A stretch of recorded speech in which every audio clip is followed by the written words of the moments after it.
Botad marketing યાર્ડમાં જગતના તાતને કડદાના નામે જે છેતરવામાં આવતા હતા તેની સામે આમ આદમી પાર્ટીના કાર્યકર્તાઓ, હોદ્દેદારો અને ખેડૂતોએ મળીને હળદર ગામે ખેડૂત મહાપંચાયતનું આયોજન કરેલ હતું।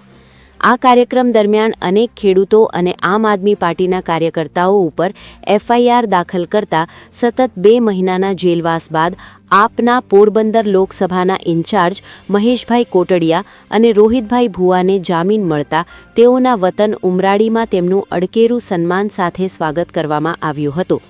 2 મહિનાના જેલવાસ બાદ મહેશભાઈ ઘેર પરત ફરતા પરિવારમાં લાગણીસભર દ્રશ્યો જોવા મળ્યા હતા।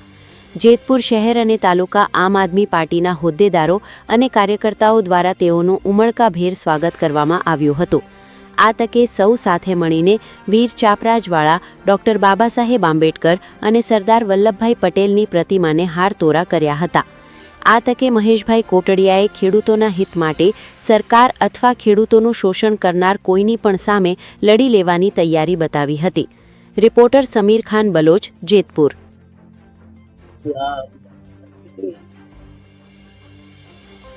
મહેશભાઈ, આજે જે કડદા કાંડ ને લઈને આંદોલન અને એના પછીનો જેલવાસ વિશે શું કહેશો?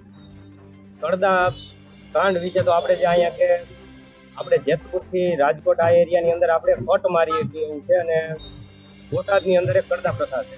કડદા પ્રથા એવી છે કે ખેડૂતોનો કપાસ જે 1400 માં વેચાતો હતો તો જીનની અંદર હરાજીમાં એ ભાવ દીધો જે જીનિંગ સુધી પહોંચાડવા જવાનો છે। જીનિંગે જઈને વેપારીને એવું કહે છે કે આ કપાસ તમારો હાલે એમ નથી એટલે ખેડૂતો ત્યાં અડધો કપાસ નીચે હોય, અડધો ઉપર હોય ગાડીમાં, તો એવું કહે છે કે હાલે એમ નથી, તો એના માટે આ કપાસ કોઈ સંજોગોમાંથી લઈ જાઓ। તો ખેડૂત એવું કહે છે ત્યાંથી લઈ કેમ તો તેને નીચે વયો ગયો, ખેડૂત શું કરવાનું? તો એના માટે બીજી વાર હરાજી કરી લોકો ત્યાંથી 1200 માં લેતા, એટલે મેક્સિમમ 200 રૂપિયાની આસપાસ કડદો કરતા। હવે એના માટે અમારું આંદોલન હતું, તો એ કડદો અત્યારે નાબૂદ કરાવે। રોહિતભાઈ પણ એમની સાથે જોડાયેલા હતા સમગ્ર આંદોલન દરમિયાન। રોહિતભાઈ, શું કહેશો? સર્વપ્રથમ તો હું કહેવા માંગીશ આ ભાજપ સરકારની તાનાશાહીને કે ખરેખર આ આંદોલન સરકાર સામેનું આંદોલન નહોતું। આ આંદોલન ખેડૂત માટેનું આંદોલન, ખેડૂતોને પક્ષોના ભાવ મળે। બોટાદ માર્કેટિંગ યાર્ડની અંદર ભાઈ મહેશભાઈએ વાત કરી એમ ખેડૂતો સાથે આ અન્યાયને રોકવા માટે અમારા નેતા એક મુહિમ ઉપાડી અને અમે લોકો સ્વૈચ્છિક રીતે કોઈ પણ જાતની કોઈને જાનહાનિ કર્યા વગર, કોઈ પણ હાનિ કર્યા વગર અમારું આંદોલન, ખેડૂત આંદોલન, અમારા નેતાઓએ મહાપંચાયતનું એલાન કર્યું હતું। આ મહાપંચાયતની અંદર અમારો ખાલી મુખ્ય મુદ્દો એટલો હતો કે ભાઈ બોટાદની અંદર રોજનો હું માનું છું ત્યાં સુધી 1 લાખ મણ કપાસ બોટાદ માર્કેટિંગ ની અંદર આવે। હવે 1 લાખ મણ કપાસ, તમે આ કપાસના એવરેજ તમે 200-300 રૂપિયા ભાવ ફેર ગણો તો પણ આ કેટલો ભાવ ફેર થાય? અને આવો વર્ષે તમે એવરેજ માંડવા જાઓ તો હું સમજુ છું ત્યાં સુધી 200-250 કરોડનો આ ઘોટાળો થતો હશે। આ ઘોટાળાને નાબૂદ કરવા માટે સ્વયંભૂ ખેડૂતોએ નક્કી કર્યું એ મુજબ અમારા ખેડૂત નેતાએ આગેવાની લઈ, રાજુભાઈ કારપડાએ આગેવાની લઈ અને માર્કેટિંગ યાર્ડની અંદર ખાલી માત્ર લેખિત માંગ્યું કે તમે અમને ખાલી લેખિત આપી દો કે હવે પછી ખેડૂતોને આ રીતે લૂંટવામાં નહીં આવે।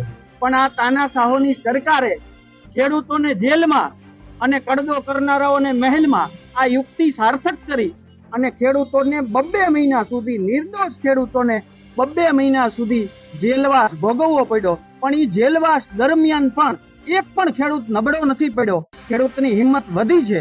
હવે પછી જો ક્યારેય પણ ખેડૂતોના મુદ્દે લડવાનું થશે તો અમારા નેતાની આગેવાનીમાં, રાજુભાઈ કરપડાની આગેવાનીમાં હજી પણ જો કોઈ ખેડૂત માટેનું આંદોલન કરવાનું થશે તો અમે દરેક લોકો સક્ષમ છીએ। હજી અમારી હિંમત તૂટી નથી અને હજી પણ વધારે જન્મથી અમે આ માટે લડશું।